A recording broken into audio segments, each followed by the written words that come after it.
Welcome to It Happened in Grand Prairie, Texas, as we bring you the history of our wonderful city and some of the people that have made history, some of the people that are making history today, even though they reside in another close by city. And we're very excited. This is a very wonderful salute to Memorial Day, the Armed Forces, which includes even the U.S. Navy. And we are specializing in that. We wore our U.S. Navy earrings today. We have red, white, and blue. And we have on the set a magnificent young man that is the commander of the Joint Reserve Base in Fort Worth, Texas, formerly known as the wonderful Dallas Naval Air Station. And when it was closed completely by the Navy and the United States government, we joined forces with Fort Worth. And now we're just so pleased to have with us, and I want to give you his full name, Captain Tracy D. Smyers. Now, Captain Smyers is not only the commander, but he is a magnificent presenter to boys and girls, and was recently with our boys and girls in the Grand Prairie ISD when we had a magnificent happening at the Lone Star Park, and boys and girls came and were thrilled and excited and very much not only entertained but informed by this very special young man. Captain, we're just so glad to have you with us. Thank you, Miss Ruthie. It's a pleasure to be here with you today. Appreciate the invitation. Yes, welcome to this set. Thanks. Yes. It's great to be here. And you wore your whites today. Well, and I'm going to return the favor. So you wore your Navy earrings, and I wore my Grand Prairie pin. Oh, you have on your Grand Prairie pin. So That there you is go. wonderful. I knew you'd have to hide it because I knew you'd have to wear it No on your part of this stuff. cowboy hat, and it didn't go with anything else. But I got it in my pocket. But you have your Grand Prairie suited today. I am set up. That's wonderful. So it's my But bling. I did talk to your beautiful, wonderful secretary, and she said, "Do you want him in his blues or in his whites?" And I said, "Oh, I'll wear blue. Let him wear his white." And I said, "As long as he wears that wonderful, wonderful cap." And we have it present today. Everything is a go. Isn't that wonderful? It's a go. It's good as long as I can keep it clean. That's it. That's it. Well, we want to thank you for being here. Thank you, Ms. Ruthie. And sort of being the symbol today of our tribute to the United States military forces and wonderful, wonderful Memorial Day that we do celebrate with a magnificent happening on May the 25th. And we have a site, and we do all sorts of good things for it. And we have a flyover of AT-6s, what are not comparable to the type of planes that you fly today. But we want to really know about the real TD. We want to know about where you were born, name your parents, and just about a minute's worth, but not through school, so up until you were in school, and then we're going to talk about that a little later. Okay. All right? Well, I have my parents are Dennis Smyers. My dad currently lives out in Winsboro in East Texas. Yes. My mother's Rosemary Smyers. She lives up in Pennsylvania, and she's a wonderful lady. And her maiden name? Globuzon. Wonderful. It's a French Canadian name. Yes, that's good. My brother Daryl still lives in this area. He's a teacher in the Garland Independent School District. Oh, great. He actually hires and trains ESL teachers. Oh, good. For Garland. So and he's here. He's my brother.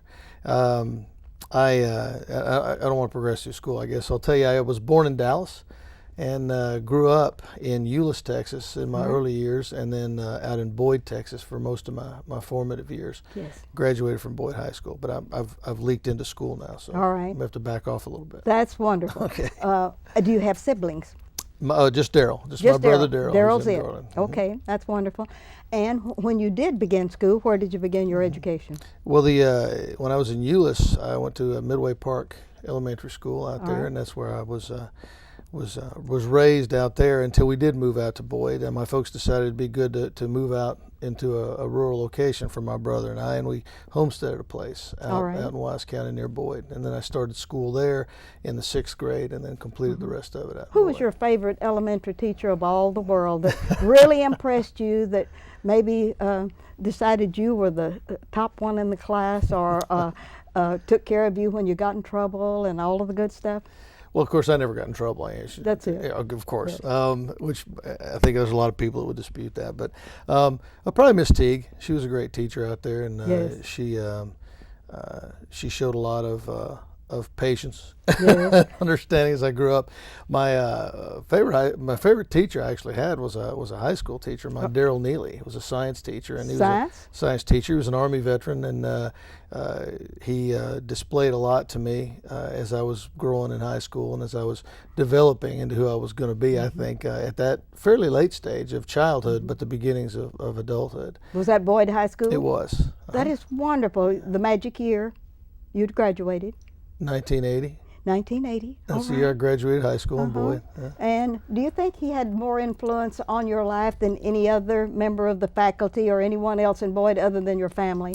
I think so. I had an enormous amount of support at Boyd, and the principal at the time was Jerry Howard. Yes. We called him J-Ho, and he was a real advocate of me applying to school after high school, and he helped kind of vector me in a couple of different directions in terms of applying to the academies, because I had expressed to him that I was interested in military service. Good. And so we together he helped me pursue that and make those applications, and then help me find some plan Bs, in case it didn't work out, to move into and apply later. So he was a great advocate as well and a good mentor.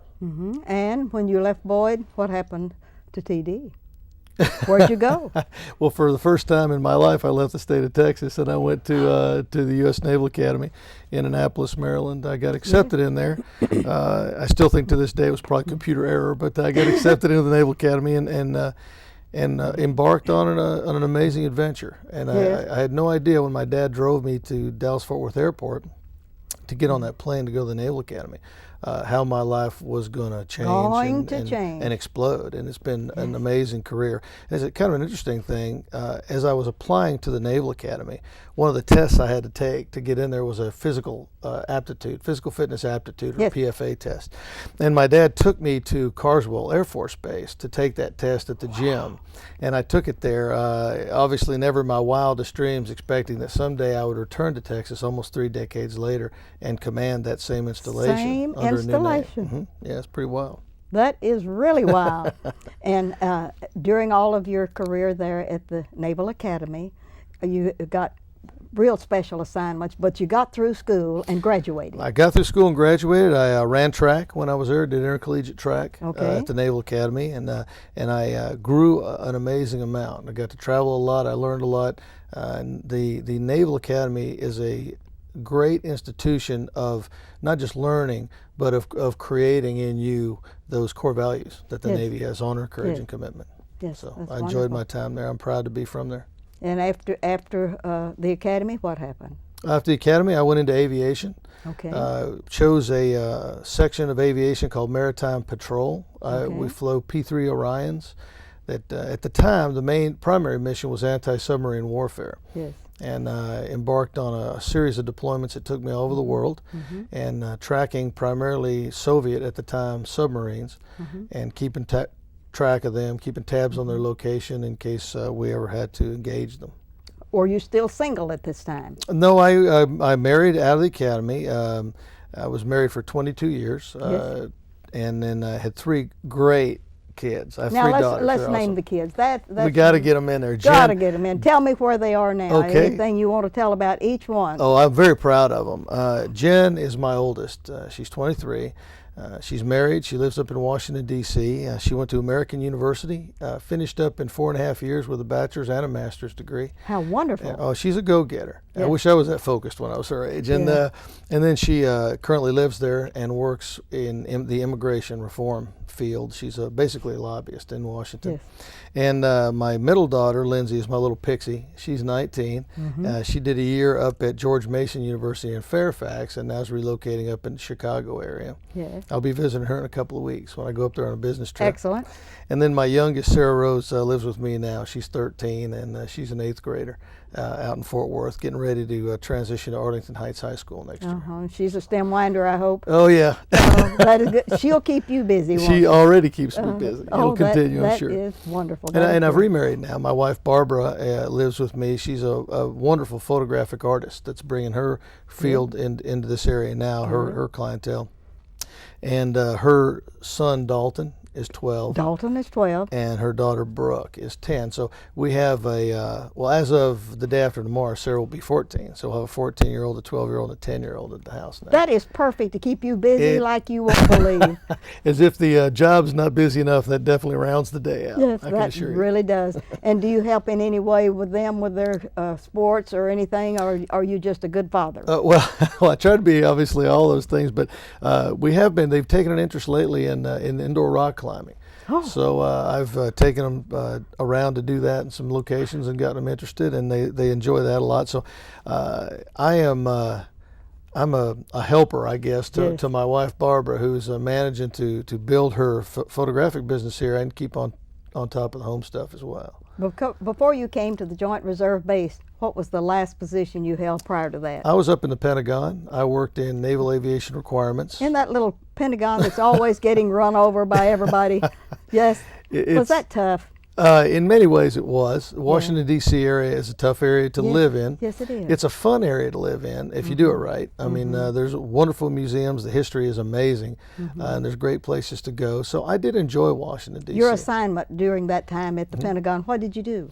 I was in charge of aviation requirements, of establishing what the need was in the military for systems that are common to all airplanes, things like radios, ejection seats, and those kind of things. I established the requirements so then we could go and seek funding to get those things into the aircraft. You were a good Army hustler or Air Force hustler or Navy hustler for anybody, weren't you? I definitely tried to be, and it was a successful tour. And then, of course, I was selected to come command this installation while I was in that job.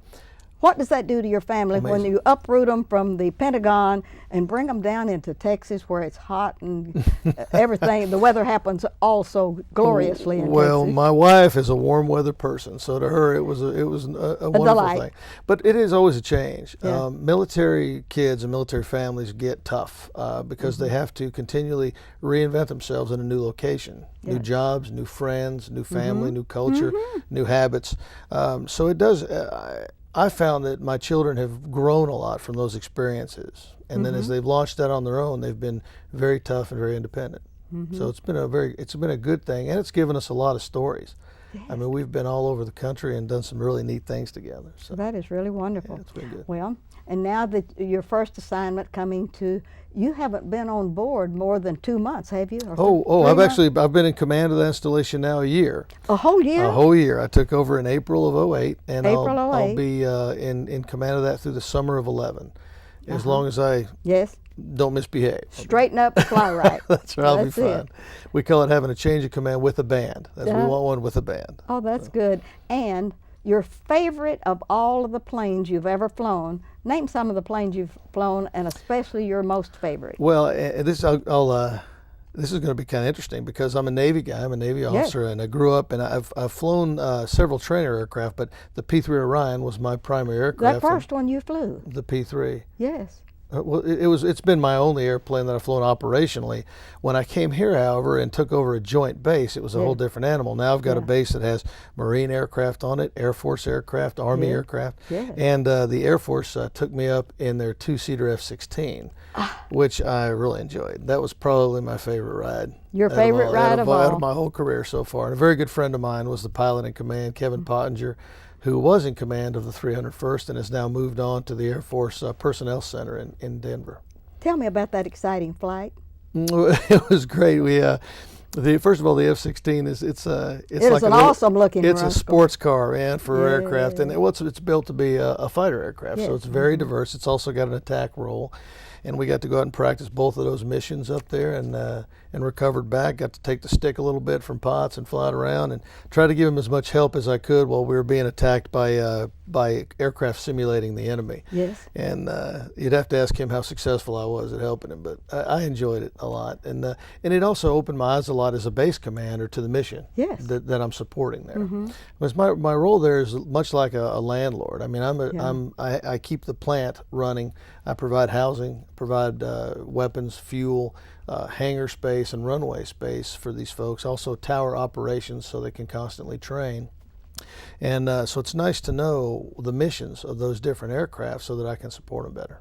What does that commandership, challenge does that give you as a Navy man in your Navy career? Is that Is that an enhancement It- or is that a drag? It's an enhancement, and It is. it's a personal and a professional enhancement. Yes. Recent years, we've really tried to joint the military and yes. create a jointness. This base was one of the first ones that was created as a joint base 15 years ago. So as the aircraft moved over from Navy Dallas, as it was closing down and moved into what was Carswell Air Force Base, other units also came to join from different locations. And even this month, we've had a new squadron join us from a Naval Air Station in Atlanta as that base prepares to close. We've had a squadron and a major staff join us here at Fort Worth.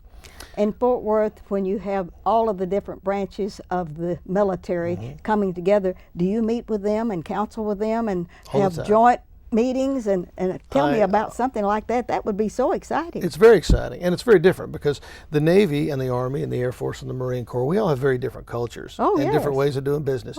But we have managed to come together in Fort Worth with the understanding that we are living on the same piece of property. We are operating on the same piece of property. So if we can join forces, we can make a lot easier and a lot more mission effectiveness for everyone. So we've done that, and I have a council called my Executive Steering Committee, or ESC, and I meet with the colonels from each of those different services twice a month, and we review and we plan and we come up with new plans. Recently, we've embarked on something that's really exciting, though, and that's a 9-month strategic planning initiative that's designed to recreate that base as a base of the future. I mean, we're living on a base that was built as a strategic air command base just after World War II.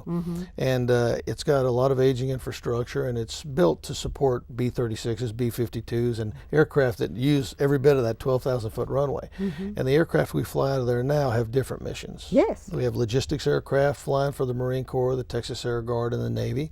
And we've got fighter aircraft flying for the Air Force and the Marine Corps. So in order to meet that need in the future as the aircraft change, we've got a lot of planning to do and a lot of changes that need to happen. So we're working on that very diligently, and that's a team effort from all the services on that base and their various enterprises. And you just have about 2 more years before they'll ship you off to some other place to get all of that done, don't you? They're going to try to, and I'm going to try to squeeze all of it I can in 2 years. I'm blessed to have 2 more years there. Oh, that is wonderful. Of all of the things that you've ever done in your career, even beginning in elementary school through everything, who is the 1 or 2 persons that have made the most impact in your life to get you to the place where you are right this moment? My mentor in the business is a retired Navy captain named David Montgomery. Monty's from Tennessee, and he's a Tennessee boy, and he taught me very early on the values of integrity and transparency and leadership. Was he elder to you? Or? He is. He was a little elder to you? He is retired now. He came back to be one of my sword bearers in my wedding, as a matter of fact. He'd retired, and I didn't realize what he had done in retirement. I invited him back. I said, you put your uniform, you still fit into that, right? And he says, yes, I can. So he came back, but he had grown a beard about down to here, a big red beard, and when he showed up, I thought he was in the German Navy or something. But if you see pictures of my wedding, you'll know exactly who he is. That was very special, wasn't he? But he still is a very special friend, and I still keep in touch with him. If you ever get in a tight spot and you don't know exactly what you're going to do, or who would be the 1 or 2 persons that you would go to and counsel with? Is that the young man that would help you more than any other person? I have some very good friends in the business. Yes. CX Kennedy is a very good friend of mine, and he and I have even talked about maybe going into business after we hang up the spurs and uniform and do some consulting and things like that. He and another very good friend of mine, Randy Johnson, we have like minds. It's always good to bounce things off of those folks. I have a very, very capable executive officer at the base named Bill Stewart. And in my current role, he's an amazing character to bounce things off of. You know my secretary, Karen McElroy, who is a delight, and she keeps us focused all the time. Karen is retiring, and her last day in the office. You can't lose her. Well, we've replaced her with somebody who I think is going to be comparable. You can't replace Karen, but we've had someone new come in. Stephanie Morton is my new secretary there, and she's all over it. She's a great lady, and I think she's going to be really good in the job. That's wonderful. I think now, so. When you came to us recently through an invitation from the Chamber of Commerce for the Great Texas Scholars. That was awesome. And you came to all of the boys and girls at Lone Star Park. thoroughbred season when we're having big deals of the day, and it was a wonderful day. How were you impressed by the crowd of boys and girls that came that day, even though it was their day off? When they didn't have to come to this great happening because they had the day off, and only 11 did not come to that meeting. Wow. And they were, because they were in a track meet over in one of our local towns in the Dallas County area, and so they came. But you had all of the other boys and girls on their day off to come, almost 400 boys and girls. How were you impressed with that crowd?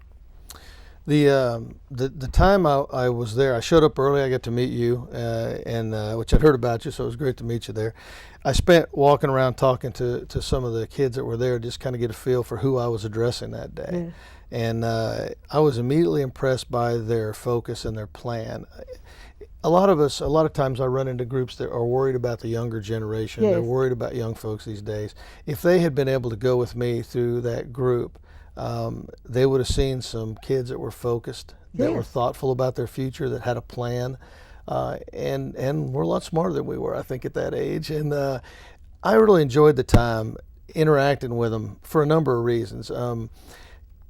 First of all, the Chamber of Commerce is doing a wonderful thing with that program, that Yes, Great they Texas are. Scholars Program, to take these kids that are already achievers and to help them with some skills, some real practical skills.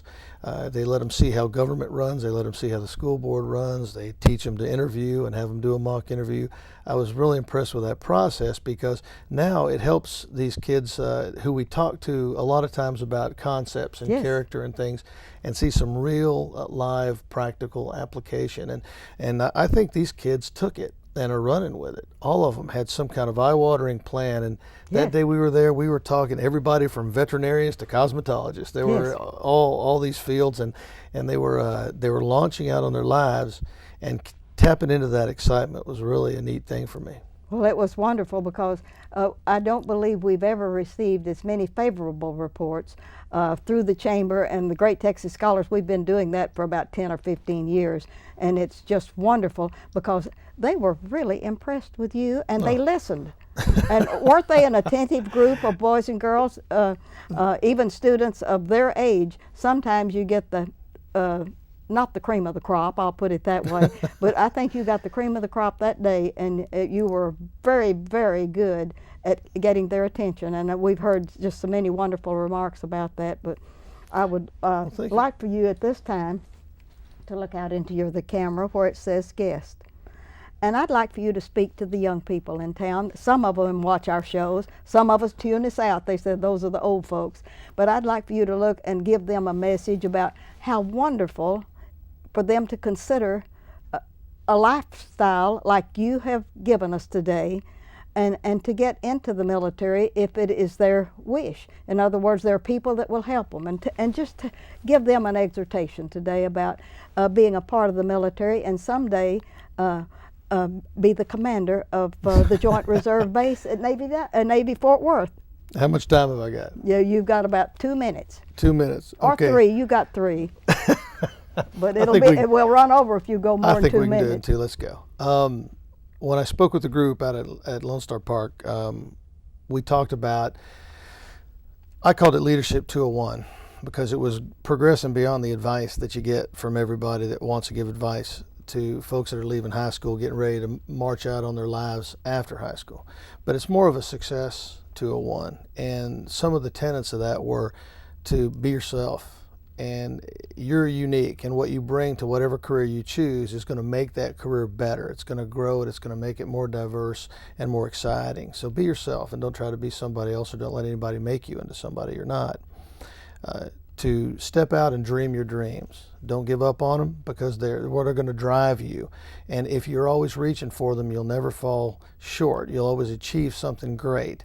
And the path may change a little bit, but if you're always reaching for those dreams, you'll always achieve great. Don't take no for an answer. There'll be a lot of people out there that are telling you what you're dreaming and what you're trying to do aren't attainable, or that's pie in the sky. Always follow it. Follow your dreams and let them guide you, and don't take no for an answer from anybody. And if you combine that with never missing an opportunity, which was the fourth point I talked to him about. Never say no and don't miss an opportunity to excel. If you're given an opportunity, reach out and grab it. In terms of how this equates to what I do, I found a place within the military where some of the things I believe in, like honor, like character and service, are respected and they're rewarded. And if that sounds like something you want a piece of, something that drives you, then the military is a great way to go to serve something bigger than yourself. And there are a lot of other ways to do that. You can plug into the Peace Corps, you can be a community volunteer, but whatever you do, I would encourage you to seek something larger than yourself, because in that you're going to find your greatest reward. That's it. That's it. That sounds like a good pitch. Now, we have a couple of minutes to thank you, because we want to thank you for entrusting us with some of the pictorial archives of Old Navy Dallas. You have brought photographs of some of the commanders of Navy Dallas from the first happening, I believe, in 1965 up through the closure time. Yes. And we have pledged to you that we're going to find the proper place for these to be on display. And we want to report to you that we've talked to Hank Merbler and Dick Adkins of Bought Aircraft, which has a whole hangar of archives of airplanes and memorabilia from not only their company, but from North American Aviation and from Timco and some of the others that we have brought all of our archives together, and they have them on record. They promised us that they're going to take pictures and make copies of the videotapes of interviews that I've done with past commanders of Old Navy Dallas.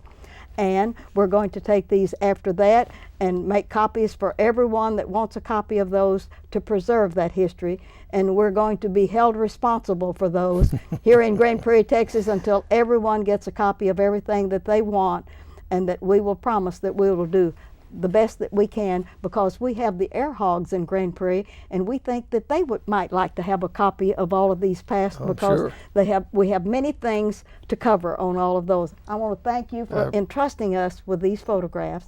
You're welcome. And also that the University of Dallas has a very special military archive, and we're going to see that they get a copy of those if they would like to have those. And so we're going to place them in so many places. We cannot forget Navy Dallas, and I still have the next to the last flag flown over Navy Dallas, and I didn't get the last one. I asked for the last flag historically, and they said, "Miss Ruthie, that goes to the Secretary of the Navy," and said, "You cannot have that flag." But they gave me the next to the last one with a certificate of authenticity, and I have that in my archives that I'm going to leave to someone appropriate to take care of that Navy Dallas flag that was the next to the last, and all of the good things. So you're to be commended for entrusting us with that, and I wanted to thank you for thinking of us and having enough confidence in us to know that we would do the right thing and preserve those as much as possible. We would like the bios of each one of those someday, if you would provide those for us, so we can put them on the back of the photographs and have a complete set. I want to thank you for taking the time today to come over and do all of these good things. And one of these days, we're going to invite you back to come to the Lone Star Park and see the thoroughbred horses ring, if you'll just behave. I can promise you'll behave for that. You'll behave for that. Well, thank you very much. I want to thank you for making this interview very exciting for the people of Grand Prairie that watch Channel 16. My pleasure. And this is Ruthie Jackson reminding you that history is as we live and do, and that we document it as correctly as possible. And we know that you have enjoyed meeting our wonderful, wonderful Captain Tracy D.